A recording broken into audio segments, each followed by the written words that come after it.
Praise lord. దేవుని పరిశుద్ధ నామమునకు మహిమ కలుగును గాక. మరి దేవుడు మన పట్ల దేవుడు ఎన్నో గొప్ప కార్యాలు జరిగించిన దేవునికి కృతజ్ఞతాస్తుతులు చెల్లిస్తూ 40 దినాల ఉపవాసపు కూడికల్లో మరి దేవుడు 5వ కూడికలోనికి నడిపించాడు. ఉదయకాలం స్తుతికూటం, మధ్యాహ్నంలో కూడా ఆయన పాదాలు పట్టుకొని స్తుతించే భాగ్యం ఇచ్చిన దేవునికి, అలాగే రాత్రికాల సమయంలో లైవ్లో కూడా ఆయన స్తుతించే భాగ్యం ఇచ్చినందుకు దేవునికి కృతజ్ఞతాస్తుతులు చెల్లిస్తూ మరి లైవ్లో వీక్షిస్తున్న ప్రతి ఒక్కరికి కూడా మా హృదయపూర్వకమైన వందనాలు చెల్లిస్తున్నాము. మరి పాటల్లోనూ మరి లేఖనములో కూడా మీరు విని ఆత్మ బలమును ఆత్మశక్తిని పొందుకోవాలని మేము ఆశిస్తున్నాము. మరి దేవుని సన్నిధిలో మరి 5వ కూడికని ప్రార్థన ద్వారా ప్రారంభించుకుందాం. పరిశుద్ధుడా పరలోకపు తండ్రి, నీ బంగారు పాదముల కొందనాలు, స్తుతులు, స్తోత్రము నాయన. గొప్ప దేవుడు ప్రభువా, 40 దినాల ఉపవాసపు కూడికలు నాయన, 4 దినాలు కూడా నీ ఆరోగ్యమైన రెక్కల నీడలో భద్రపరిచి ప్రభువా అయ్యా నీకు స్తోత్రము నాయన. 4 కూడికలు జయకరంగా జరిగించారు. 5వ కూడికలోనికి మమ్మల్ని నడిపించారు అయ్యా. ఇప్పటి వరకు మీరు మాకు తోడై ఉన్నారు ప్రభువా, నీకు స్తోత్రము నాయన. అయినా నీకు వందనాలు. ఈ రాత్రికాల సమయంలో ప్రభువా ఫేస్బుక్ లైవ్లో ప్రభువా నిన్ను స్తుతించే భాగ్యం ఇచ్చినందుకు వందనాలు, స్తుతులు, స్తోత్రము నాయన. పాటల ద్వారా మహిమ తెచ్చుకోండి ప్రభా. అలాగే నీ దాసుడు లేఖన భాగమునకు నిలబడుతుండగా నిలబడేది నీ దాసుడే కానీ నీ ఆత్మ కార్యము నీ దాసుని ప్రభా 7 అభిషేకముతో మీరు నింపండి. బలమైన వర్తమానమును ప్రభా మాకును ప్రభా ఫేస్బుక్ లైవ్ ద్వారా వీక్షిస్తున్న బిడ్డలతో కూడా మీరు మాట్లాడండి ప్రభా. నీకు వందనాలు. ప్రతి ఒక్కరికి కూడా నీ మాటలు విని ప్రభా ఆత్మ బలముతో ఆత్మశక్తితో నాయన నీ రాకడ వరకు నెవరు వేసుకుంటూ స్తుతించే భాగ్యమును ప్రభా నీ బిడ్డలకు కూడా అనుగ్రహించి వారి అవసరతలను కూడా తీర్చి నీ నామమునకు మహిమ తెచ్చుకోమని, కరెంటును ప్రభా నీకు స్తోత్రం నాయన. ఈ ఫేస్బుక్ లైవ్ కూడా ఏ ఆటంకం లేకుండా ముగింపు వరకు కూడా మీరు స్వాధీనపరచుకోమని యేసు పరిశుద్ధ నామమును అడిగి వేడుకుంటున్నాను మా పరమ తండ్రి. ఆమేన్. ఆమేన్. మంచిది. పాట పాడుకొని దేవుని నామాన్ని మహిమపరుద్దాం.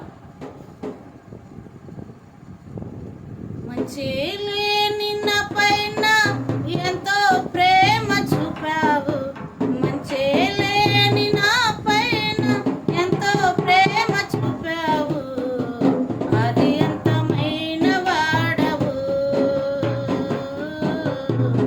మనవుని రూపమెత్తావు, అది అంతమైన వాడవు, మనవుని రూపమెత్తావు.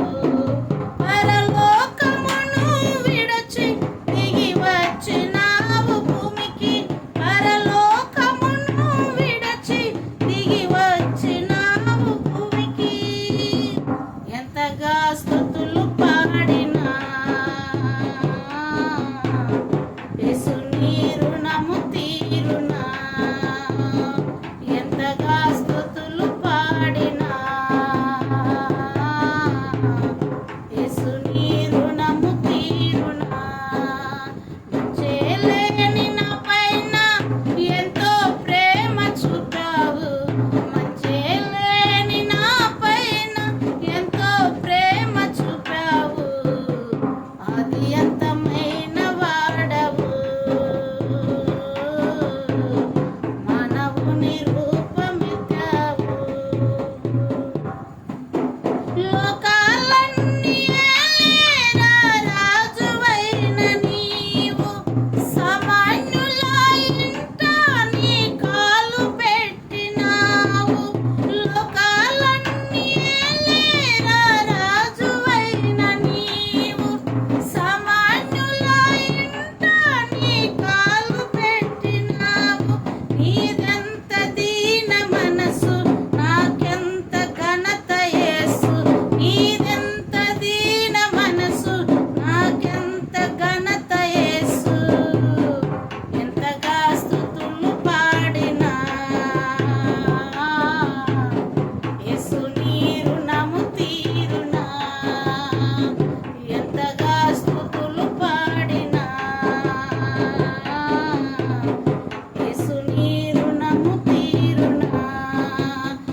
Praise lord. దేవుని పరిశుద్ధ నామమునకు మహిమ కలుగునుగాక.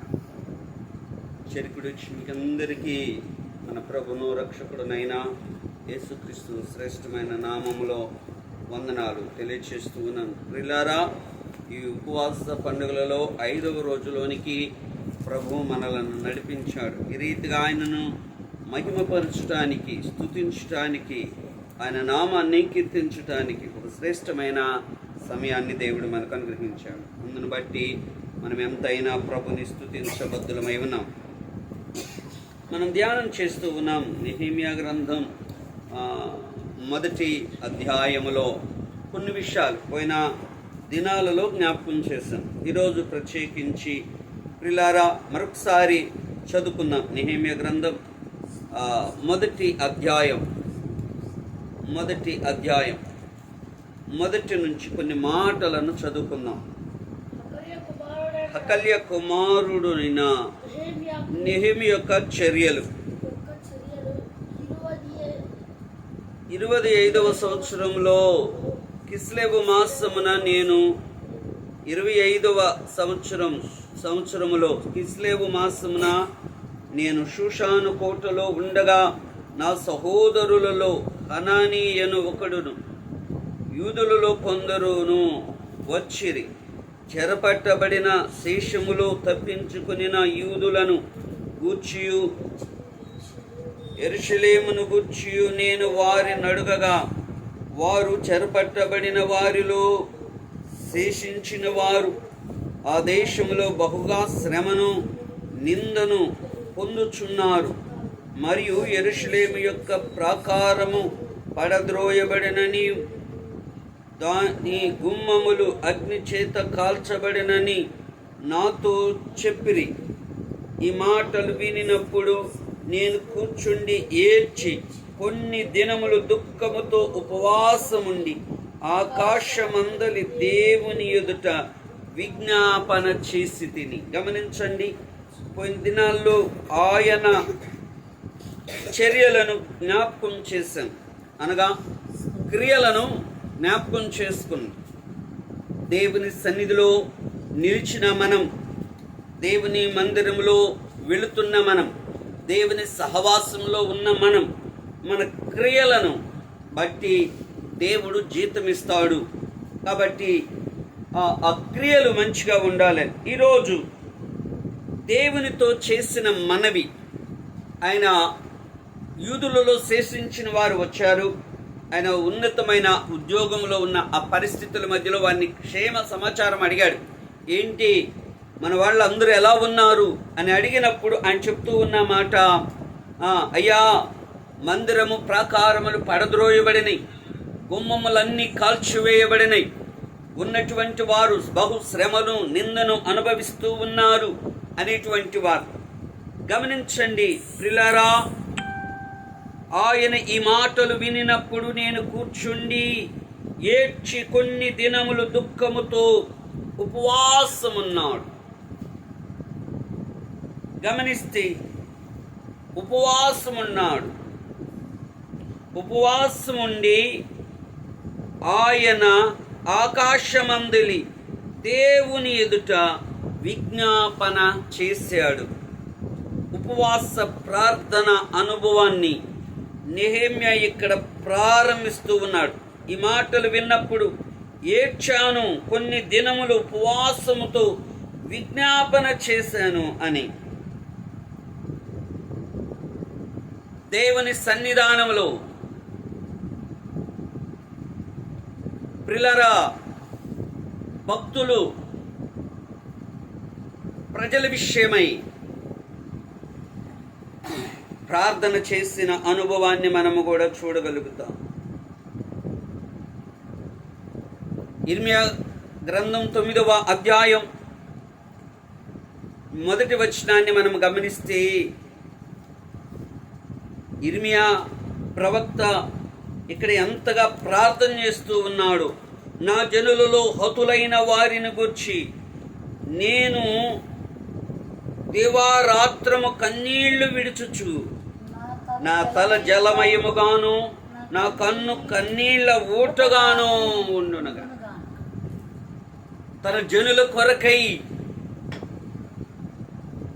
తన కనులు కన్నీటి ఊటుగా తన తల జలమయముగా చేసుకుని ప్రార్థన. గమనించండి ప్రియులారా, పౌలు సంఘాలన్నిటిని బట్టి చింతిస్తూ ఉన్నాడు. కొరింథీ రాసిన పత్రిక 2వ పత్రిక 11వ అధ్యాయం 28వ వచనంలో సంఘములన్నీ బలపరచబడాలి, రక్షించబడిన వారందరూ దేవుని కృప పొందాలి, వారి కొరకై ప్రార్థన.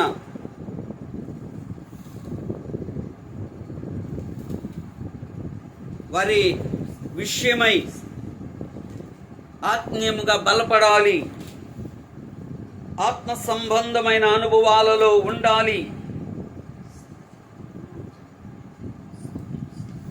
ఇజ్రాయెల్ క్షేమ సమాచారాన్ని కనుగొన్నప్పుడు వారు బహు శ్రమలో ఉన్నారని ఎరిగి ఉపవాసంతో ప్రార్థన చేస్తున్నాడు నెహెమ్యా. కన్నీళ్లు విడుస్తూ ఉన్నాడు, దేవుని సన్నిధిలో మొర్రపెడుతూ ఉన్నాడు. పౌలు గారు కూడా గలతీ సంఘాన్ని గురించి వారు ఆత్మ సంబంధమైన అనుభవాలలో నుండి తప్పిపోయారని, ఆత్మ సంబంధముగా ఆరంభించి శరీరానుసారముగా పరిపూర్ణవ్వాలని అనుకుంటున్నారు, అటువంటి అనుభవాలలో ఉన్నారని ఆయన మరలా వారి కొరకై ప్రసవేదన పడుతున్నాడు. ఏ విధము చేతనైన ఆయన కుటుంబాన్ని గురించిన కాదు ఈ వేదన, ఆయన సొంత విషయమైనటువంటి వేదన కాదు. ఇదిగో నశించిపోతూ ఉన్నటువంటి ప్రజల కొరకైనటువంటి శ్రమలో ఉన్న పరిస్థితిని బట్టి, చెరలో ఉన్నటువంటి ప్రజలను బట్టి, బంధకాలలో ఉన్న ప్రజలను బట్టి, నిందల పాలైన ప్రజలను బట్టి ఏ విధము చేతనైనను వారిలో సంతోషం నింపాలి, వారిలో ఆనందం నింపాలి, వారు మరలా దేవునిలో ఎదగాలి, పరిపూర్ణతను కలిగి ప్రభువులో ఎదిగి ఫలించాలి. ఈ ఉద్దేశం. నెహెమ్యా ఉపవాసం ఉండి ప్రార్థన చేస్తూ ఉన్నాడు, కన్నీరు కారుస్తూ ఉన్నాడు. గమనించండి ప్రియులారా, ఆమోసు గ్రంథం 6వ అధ్యాయం 1వ వచనములో, ఆమోసు గ్రంథం 6వ అధ్యాయం 1వ వచనాన్ని చదువుకుందాం.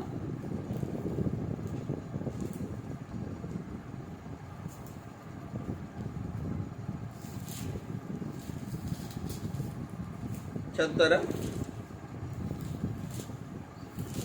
6వ అధ్యాయం 1వ వచనం. సియోనులో నిర్విచారముగా ఉన్నవారికి శ్రమ, షోమ్రోను పర్వతముల మీద నిశ్చింతగా నివసించు వారికి శ్రమ, ఇజ్రాయేలు వారికి విచారణకర్తలై జనములలో ముఖ్య జనమునకు పెద్దలైన వారికి శ్రమ. గమనించండి, కిందకు వచ్చేసిన తర్వాత ఆయన జ్ఞాపకం చేస్తూ ఉన్న మాటను మనం గమనిస్తే ఇక్కడ చెప్పబడుతూ ఉన్నటువంటి మాట ఏమని జ్ఞాపకం చేస్తూ ఉన్నాడు? యెహోవా విజ్ఞాపన కర్తలారా విశ్రమింపకుడి, ఆయన యెరూషలేమును స్థాపించు వరకు, లోకమంతట దానిని ప్రసిద్ధి చేయి వరకు ఆయనను విశ్రమింపనీయకుడి అని జ్ఞాపకం చేస్తుంది. యెషయా గ్రంథం 62వ అధ్యాయం 6వ వచనాన్ని 7వ వచనాన్ని చదువుకుందాం.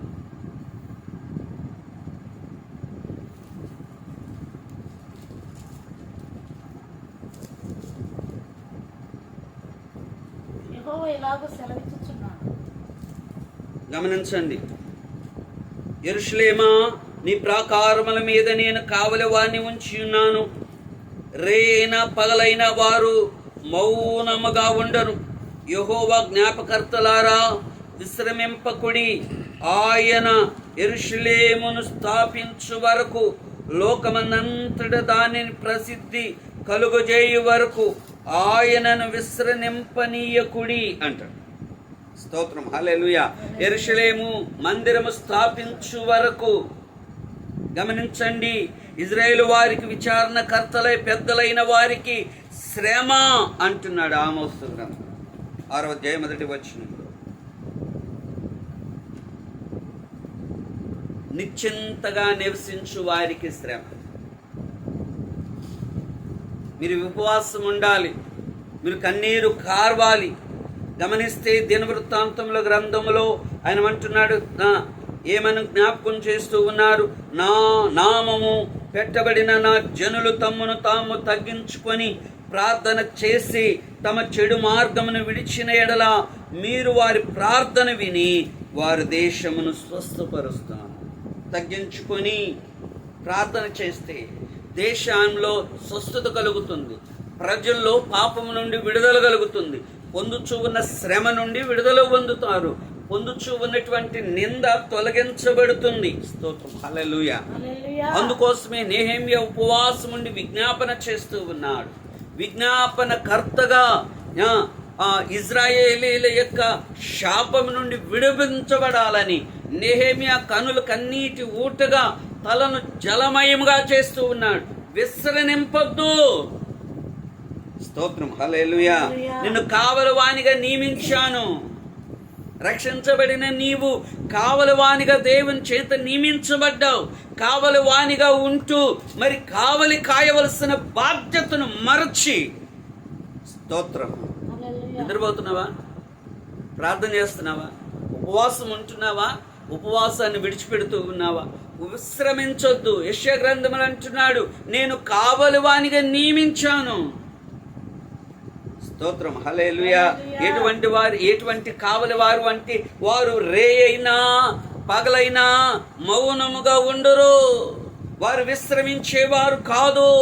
రే అయినా పగలైనా నిత్యము దేవుని సన్నిధిలో మొరపెట్టేవారు. ఈ ప్రత్యేకంగా ఈ 40 రోజుల ఉపవాస ప్రార్థనలు అప్పుడే కాదు, ఉదయం స్తుతి కూడిక, మధ్యాహ్నం ప్రార్థన, రాత్రి ప్రార్థన, ప్రతిసారి ప్రతి సమయంలో కూడా నా దేవుని ప్రియులారా, మనల్ని దేవుడు నియమించుకున్నాడు, కావలివానిగా ఏర్పాటు చేసుకున్నాడు.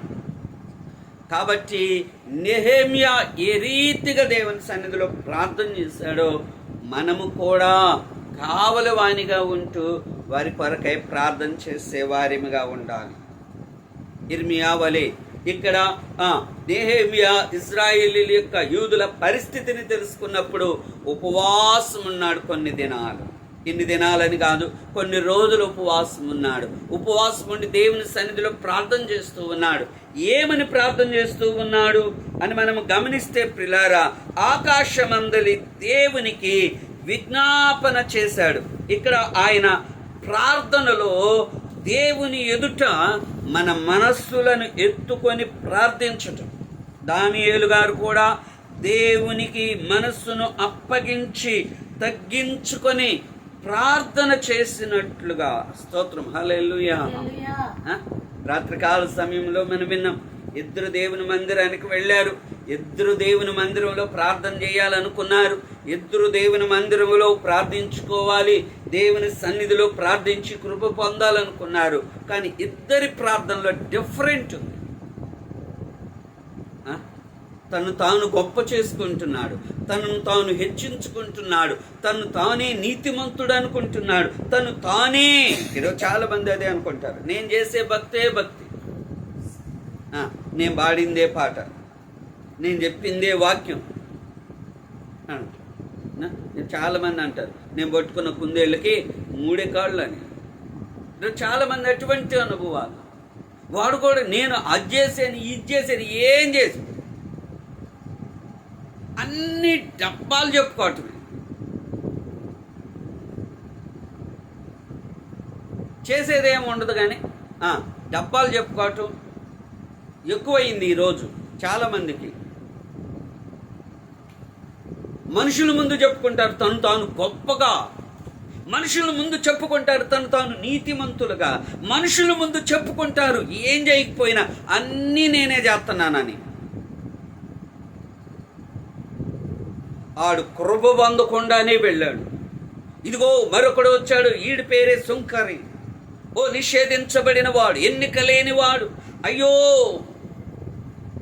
దేవుని సన్నిధిలో వినయాసక్తితో ఆకాశం వైపు కన్నులెత్తటానికి కూడా ధైర్యము చాలలేదు. తగ్గింపు స్వభావము కలిగి ఆయన సన్నిధిలో మొరపెడుతూ ఉన్నాడు. ఆయన కృప కొరకు వేడుకుంటున్నాడు. ఆయన కృప పొందాలని ఆశ కలిగి వచ్చాడు. విధేయత కలిగిన మనస్సును కలిగి ఉన్నాడు. రాత్రికాల సమయంలో చాలా ఉన్నతమైన వర్తమానాన్ని మనం విన్నాం.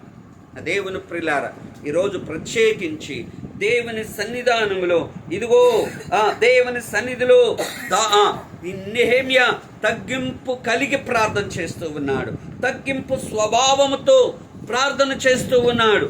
ఇదిగో ఏమంటూ ఉన్నాడు మనం ఒకసారి గమనిస్తే 5వ వచనములో ఎట్లనగా, ఆకాశమందున్న దేవా యెహోవా, భయంకరుడైన గొప్ప దేవా, నిన్ను ప్రేమించి నీ ఆజ్ఞలను అనుసరించి నడుచు వారిని కటాక్షించి వారితో నిబంధన స్థిరపరచువాడా. నువ్వు కటాక్షించే దేవుడవయ్యా, నువ్వు కృప చూపించే దేవుడవయ్యా, నీ నిబంధనను మర్చిపోని దేవుడవయ్యా. వాగ్దానాలు జ్ఞాపకము చేస్తూ ఉన్నాడు. వాగ్దానము చేసి నెరవేర్చేవాడా, వాగ్దానాలు వాస్తవాలుగా మార్చగలిగిన వాడా. నువ్వు మాట తప్పే దేవుడు కాదయ్యా. స్తోత్రం, హల్లెలూయా. మాటలు చెప్పి ఆ మాట నెరవేర్చకుండా, వాగ్దానం ఇచ్చి వాగ్దానము నెరవేర్చకుండా ఉండే దేవుడు కాదు. స్తోత్రం, హల్లెలూయా. ఆయన మనుష్యుడు వంటి వాడు కాదు. ఆమేన్, హల్లెలూయా. ఆ దేవుని యొక్క గొప్పతనాన్ని, దేవుని యొక్క ప్రేమను, దేవుని యొక్క ఉన్నతమైనటువంటి స్వభావాన్ని ఎత్తి చూపుతూ ప్రార్థన చేస్తూ ఉన్నాడు. స్తోత్రం, హల్లెలూయా. అయ్యా, తగ్గింపగలిగి నీకంటే నమ్మదగిన దేవుడెవరయ్యా, నీవుంటే నాకు ఏ భయము లేదయ్యా. నీకంటే నమ్మదగిన దేవుడెవరయ్యా, నీవుంటే నాకు ఏ భయము లేదయ్యా. స్తోత్రం, హల్లెలూయా. ఆయన నమ్మదగిన దేవుడండి. వాగ్దానము చేసి తప్పక నెరవేర్చే దేవుడు వాగ్దానం ఇచ్చి నెరవేర్చే దేవుడు. ఆయన మాట తప్పడు అన్నాడు. పరిస్థితులు ప్రతికూలంగా ఉన్నాయా అనుకున్నాను, కానీ మనుషులు అంటారు, నేను ఆ రోజు మాట ఇచ్చిన మాట వాస్తవమే, ఆ రోజు చేద్దాం అనుకున్నాను, ఈరోజు కుదరలేదు. అప్పుడు అనుకున్నాను, కుదరలేదు, ఏం చేయమంట అంటారు కదా. ఆమేన్, హల్లెలూయా. అబ్రహాముతో వాగ్దానం చేశాడు. చేసి తర్వాత శారా నవ్వుతుంది. ఇప్పుడు ఏమని? ఇప్పుడు సుఖం కలుగుతుందా? ఆయనకు అసాధ్యమైనదేది. స్త్రీ ధర్మం ఉడిగిపోయింది, శరీరమంతా నిస్సత్తువయింది. దేవుడు తన వారి విశ్వాసమును బట్టి శక్తి చేత నింపాడు ఆయన. స్తోత్రం, హల్లెలూయా. మనకున్న పరిస్థితులన్నీ మార్చి ఉన్నతంగా నిలబెట్టగలిగిన వాడు, ఎండిపోయిన ఎముకలలో జీవమునిచ్చి మహాసైన్యముగా నిలవబెట్టగలిగిన వాడు. ఆమేన్, హల్లెలూయా. లేని దానిని ఉన్నదిగా మార్చగలిగిన వాడు. ఎండిన జీవితాన్ని, మూడుబారిన జీవితాన్ని ఆయన చిగురింప చేయగలిగిన దేవుడు. ఆయన వాగ్దానం చేస్తే తప్పక ఆయన నెరవేరుస్తాడు. మనం అనుకుంటాం ఈరోజు ఈ పరిస్థితి ఇక మారదు. స్తోత్రం, హల్లెలూయా. అబ్రహాముతో మాట్లాడినప్పుడు శారా నవ్వింది. ఇప్పుడు సుఖం కలుగుతుందా? ఇది ఎప్పటికి నెరవేరును? ఈ పరిస్థితి ఏంటి? నా స్థితి ఏంటి? నా బలం ఏంటి? నా వయసు ఏంటి? ఇవేమీ అవసరం లేదు. ఆయన మాట ఇచ్చాడు అంటే అది తప్పక నెరవేరుతుంది. ఎండిన స్థితి మధ్యలో ఉన్నావా? ఎండిపోయి ఉన్నావా? చల్లా చెదురైన పరిస్థితుల మధ్యలో ఉన్నావా? నిర్జీవమైన స్థితిలో పడి ఉన్నావా? అయినా పర్లేదు, నా దేవుడు జీవము నింపి సైన్యముగా నిలబెట్టగలిగిన దేవుడు, మరలా బ్రతికించి బలపరచగలిగిన వాడు. ఆయన నూతనమైన చిగురును పుట్టించగలిగిన వాడు. స్తోత్రం, హల్లెలూయా. నా దేవుడు మాట ఇచ్చాడు అంటే, నేను ఆరాధిస్తూ ఉన్న దేవుడు వాగ్దానము చేశాడంటే, ఆ వాగ్దానాన్ని వాస్తవంగా మార్చే సర్వశక్తిమంతుడైన దేవుడు. స్తోత్రం. అదే విషయాన్ని నెహెమ్యాగా జ్ఞాపకం చేస్తూ ఉన్నాడు. ఏమంటున్నాడు? అయ్యా, నీవు వాగ్దానాన్ని స్థిరపరిచే దేవుడువు. ఆ రోజు చేద్దాం అనుకున్నాను, ఈరోజు చేయలేకపోతున్నాను అనే దేవుడు కాదు దేవుని ప్రియులారా. స్తోత్రం, హల్లెలూయా, హల్లెలూయా, హల్లెలూయా. నిర్గమకాండం 34వ అధ్యాయం 6వ వచనాన్ని 7వ వచనాన్ని చదువుకుందాం. నిర్గమకాండం 34వ అధ్యాయం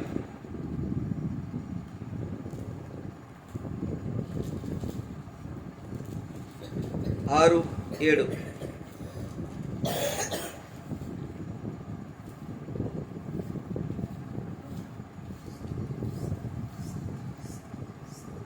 అతని ఎదుట యెహోవా అతన్ని దాటి వెళ్ళుచు, యెహోవా కనికరము, దయ, దీర్ఘశాంతము, విస్తారమైన కృపా సత్యములు గల దేవుడైన యెహోవా, ఆయన 1000 మందికి కృపను చూపుచు, దోషమును, అపరాధమును, పాపమును క్షమించునుగాక అని ఏమాత్రమును దోషులను నిర్దోషులుగా ఎంచక 3-4 తరముల వరకు తండ్రుల దోషమును కుమారుల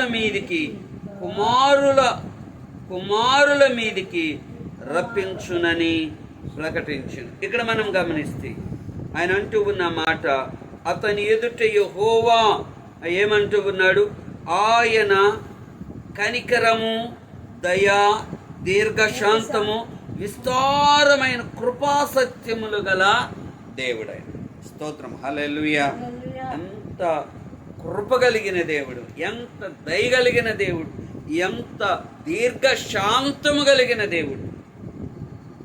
గమనించండి ప్రియులారా, మన ప్రార్థనలో కూడా లేఖనములను ఎత్తి ప్రార్థించి దేవుని వాగ్దానములను ఎత్తి పట్టుకొని ఎజ్రా గ్రంథం 9వ అధ్యాయాన్ని కానీ, దానియేలు గ్రంథం 9వ అధ్యాయాన్ని మనం చదివితే ప్రియులారా, ఇవి 2 కూడా ఒకేలా కనిపిస్తాయి. ఈ ప్రార్థన నెహెమ్యా దేవుడు ఎట్టివాడో, ఆయన స్వభావం ఎటువంటిదో, ఆయన కృప ఎంత గొప్పదో జ్ఞాపకం చేస్తూ ఆయన అంటున్నాడు, నా ప్రజల యొక్క పాపమును క్షమించమని ఒప్పుకుంటున్నాడు. స్తోత్రం, హల్లెలూయా. ఆయన కాదు, ఆయన పాపం చేయలేదు, కానీ తన ప్రజల పాపాన్ని తన పాపంగా ఒప్పుకుంటున్నాడు. స్తోత్రం, హల్లెలూయా. గమనించండి, దేవుడు ఎంత నమ్మదగిన దేవుడు.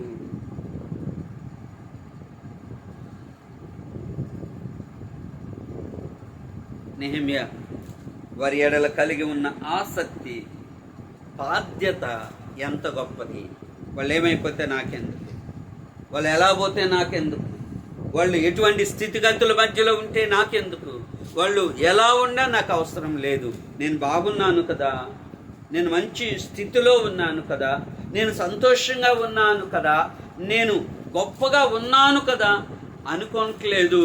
ప్రియులారా, ప్రజల యొక్క పాపమును తన పాపముగా దేవుని సన్నిధిలో ఒప్పుకుంటూ ప్రార్థన చేస్తూ ఉన్నాడు. స్తోత్రం, హల్లెలూయా, హల్లెలూయా. ఎజ్రా, దానియేలు కూడా తమ పాపములను, తన ప్రజల పాపమును ఒప్పుకొని ప్రార్థించినట్లుగా, నిజంగా వీరు పాపం చేయలేదు, కానీ ప్రజల పాపమును తమ పాపములుగా ఒప్పుకుంటూ దేవుని ఎడల ఒక ఉన్నతమైనటువంటి తగ్గింపు కలిగి ప్రార్థన చేశారు. స్తోత్రం. హల్లెలూయా, హల్లెలూయా. ఆయన అంటున్నాడు, నీ ఎడల అసహ్యముగా ప్రవర్తించితిమి, నీ సేవకుడైన మోషే చేత ఇచ్చిన ఆజ్ఞలను గై కొనకపోతుమి. 7వ వచనములో ఆయన జ్ఞాపకం చేస్తూ ఉన్నాడు, నీ ఎదుట బహు అసహ్యముగా ప్రవర్తించితిమి, నీ సేవకుడైన మోషే చేత నీవు నిర్ణయించిన ఆజ్ఞలను, కట్టడలను అయినను విధులనైనను మేము గై కొనలేదు. అయ్యా, మాకు ఈ శ్రమ కలగటానికి గల కారణం నీ ఆజ్ఞలను విడిచిపెట్టటమే.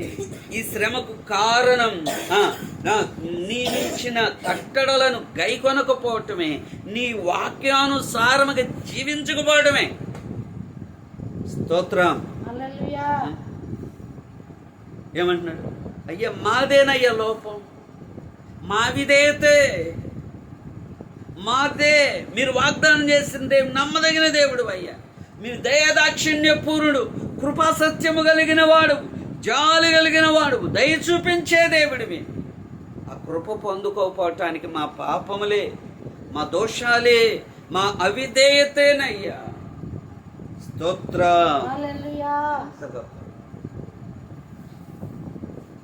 నేను నీతిమంతులమయ్యా, నువ్వెందుకు కనికరించట్లేదు అంటలేదు. నువ్వు కృప చూపేవాడివే, కానీ మేము ఆ కృప పొందుకోలేకపోతున్నామయ్యా, మా అవిధేయతే. అసలు ఎంత విధంగా ఆ 7వ వచనాన్ని మరొకసారి నేను జ్ఞాపకం చేస్తూ ఉన్నాను. ప్రిలారా, నీ ఎదుట బహు అసహ్యముగా ప్రవర్తించాను. ఎలా ప్రవర్తించారంట? దేవుని ఎదుట మన ప్రవర్తన ఎలా ఉందో. మనుషుల ఎదుట ఏముంది? స్తోత్రం. మనుషుల ఎదుట ఎట్టయినా నటించవచ్చు, ఎన్నైనా చెప్పొచ్చు. మా సంఘంలో నేనే గొప్పను, లేకపోతే మా సంఘంలో అసలు నేనే ప్రథముడునను, లేకపోతే మా సంఘాన్ని అసలు మొత్తం నాతోనే నడుస్తుంది, నేను లేకపోతే మా సంఘమే లేదను. ఎట్టయినా ఉండొచ్చు. మనుషులు కనపడినప్పుడు భక్తిగా కనపడవచ్చు, భక్తిగా నటించవచ్చు. ఇదిగో దేవుని సన్నిధానంలో ఆయన అంటున్నాడు, అయ్యా, నీ ఎదుట మేము అసహ్యముగా ప్రవర్తించాం. స్తోత్రం. ఎలా ఉందో ఈరోజు నా దేవుని ప్రియులారా, మన ప్రవర్తన ఎలా ఉంది? దేవుని ఎదుట ఎటువంటి ప్రవర్తన? మనుషుల ఎదుట మంచి ప్రవర్తన కలిగి నటించి కనబడవచ్చు, దేవుని ఎదుట ఎలా ఉంది? ఇజ్రాయేలు యొక్క ప్రవర్తన దేవుని ఎదుట అసహ్యముగా ఉంది. అందుకే శ్రమ, నింద. ఈరోజు ప్రత్యేకించి దేవుని సన్నిధిలో మన ప్రవర్తన ఎలా ఉందో, ఎటువంటి ప్రవర్తన కలిగి ఉన్నామో, ఎటువంటి అవిధేయతను కలిగి ఉన్నామో నెహెమ్యా ఒప్పుకొని ప్రార్థన చేస్తున్నట్లుగా ఈ 40 దినాల ఉపవాస ప్రార్థనలు, ప్రభా, నా ప్రవర్తన అసహ్యాన్ని పుట్టిస్తుందా? నా మాటలు నీకు అసహ్యంగా ఉన్నాయా? లేకపోతే ప్రేమించే విధంగా ఉన్నాయా? మనలను మనం పరిశీలించుకొని ఇక్కడ అంటూ ఉన్నాడు, ఏమంటూ ఉన్నాడు? అయ్యా, నీ సేవకుడైన మోషే చేత నీవు నిర్ణయించిన ఆజ్ఞలనైనను, కట్టడలనైనను, విధులనైనను మేము గైకొనలేదు అంటాడు. స్తోత్రం. నేను గైకొనలేదు అని కాదు, వాళ్ళు గైకొనలేదు అంటలేదు, మేము అంటున్నాడు, కలుపుకుంటున్నాడు. స్తోత్రం. ఈయన గైకొనని వాడైతే ఉపవాసముండు, వారిని గురించి విచారణ చేయడు, వాటి గురించిన యెరూషలేమును గురించిన ఆలోచన ఉండేదే కాదు. కానీ ఈయన గైకొంటూ అంటున్నాడు, మేము గైకొనలేకపోయామయ్యా. మోషే చెప్పిన మాటలు నిజమే. ఈరోజు చాలామంది సేవకులు చెప్పే వాక్య ఉపదేశమును అంగీకరించే వాళ్ళే లేరు. ఆయన అంతే చెప్పుకుంటాడులే, ఆయన అంతే బోధిస్తాడులే, ఆయన అంతే ఒర్లుకుంటాడులే అనుకునే విధానం స్తోత్రం. మోషే ఆ రోజు నియమించాడు కట్టడలను, ఆజ్ఞలను. అవి దేవునివి. ఈ వాక్యం దేవునిది. ఈ ఆజ్ఞలు, కట్టడలు దేవునివి. పాటించవలసిన బాధ్యత మన మీద ఉంది. వాక్యానుసారముగా నడవవలసిన బాధ్యత మన మీద ఉంది. వాక్యానుసారముగా ఆయన వాక్యమునకు లోబడి విధేయత కలిగి దేవుని సన్నిధిలో పరిశుద్ధమైన జీవితం కలిగి ఉండవలసిన బాధ్యత మన మీద ఉంది. స్తోత్రం. హల్లెలూయా. ఏమంటారు? ఒట్టి మాటలు కట్టి పెట్టోయ్, గట్టి మేలు తలపెట్టోయ్. ఏ మాటలు? ఒట్టి మాటలు ఎన్ని చెప్పుకున్నా కడుపు నిండే కాదు. మాటల ద్వారా జరిగేది కాదు. క్రియలలో ఆయన కట్టడలను అనుసరిస్తున్నామా? క్రియలలో ఆయన ఆజ్ఞకు లోబడుతున్నామా? క్రియలలో కనబడుతుందా మన భక్తి, మన పరిశుద్ధత? మాటల్లోనేనా పరిశుద్ధత? మాటల ద్వారా నేనన్నా పరిశుద్ధత కనబడేది? క్రియలలో కనపడకపోతే మాటలో ఇదేముంది, నేను చాలా భక్తి కలిగిన వాడిని, ఎన్ని చెప్పుకున్న ఉపయోగము లేదు. ఇక్కడ నెహెమ్యా ఒప్పుకుంటున్నాడు, అయ్యా నీ సేవకుడైన మోషే ద్వారా నియమించిన ఆజ్ఞలను, స్తోత్రం, హల్లెలూయా, హల్లెలూయా, ఏమంటావు? ఆ ఆజ్ఞలను, కట్టడలను, విధులను, ఏ విధులు లేవు. కొన్ని విధులు, ఆజ్ఞలు, కట్టడలు, విధులు 3 పాటించలేదు. పాటిస్తే కృప కలిగిన దేవుడు కృప చూపిస్తుంది. ఆమె హల్లెలూయా, స్తోత్రం. హల్లెలూయా. జ్ఞాపకం చేస్తూ, నిజమేనయ్యా, ఈ రాత్రి అటువంటి స్థితిలో ఉంటే ఈ రాత్రి ప్రత్యేకించి కీర్తన 42వ కీర్తన 3వ వచనం, 42:3.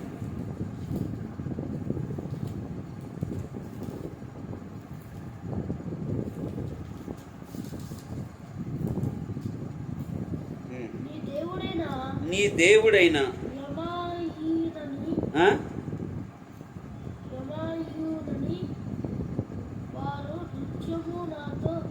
మూడో వచనంలో నీ దేవుడు ఏమాయనని వారు నిత్యము నాతో అనుచుండగా రాత్రింబగళ్ళు నా కన్నీళ్లు నాకు అన్నపాన్. ఏమాయను? దావీదు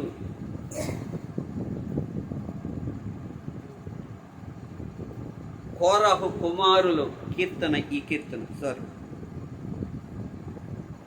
ఏమంటున్నాడు? దుప్పి నీటి వాగుల కొరకు ఆశపడినట్లుగా దేవా నీ కొరకు నా ప్రాణం ఆశపడుచు ఉన్నది. నా ప్రాణము దేవుని కొరకు తృష్ణగొనుచు ఉన్నది. జీవము గల దేవుని కొరకు తృష్ణగొనుచున్నది. దేవుని సన్నిధికి నేను ఎప్పుడు వచ్చేదను? ఆయన సన్నిధిని నేనెప్పుడు కనబడేదను? నీ దేవుడు ఏమాయనని. స్తోత్రం. నిత్యం అంటున్నారంట. ఏంటి? మీ దేవుడు ఇంకా నిన్ను కనికరించలేదా? ఇశ్రాయేలీయులు శ్రమలో, నిందలో ఉన్న పరిస్థితుల మధ్యలో ఇశ్రాయేలీయుల గురించి కూడా వీళ్ళు దేవుడు ఎందుకు వీళ్ళని విడిచిపెట్టాడు, వీళ్ళెందుకు ఇలా ఉన్నారు, ఇదిగో వాళ్ళ మందిరం ఎందుకు పడిపోయింది, వారి మందిరం ఎందుకు కాల్చివేయబడింది అని అనుకున్నారే. స్తోత్రం. హల్లెలూయా. ఆ మాట కోరహు కుమారులు కూడా అంటూ ఉన్నారు, అయ్యా నీ మీదే ఆశ కలిగి ఉన్నాం, తృష్ణగొనుచు ఉన్నాం.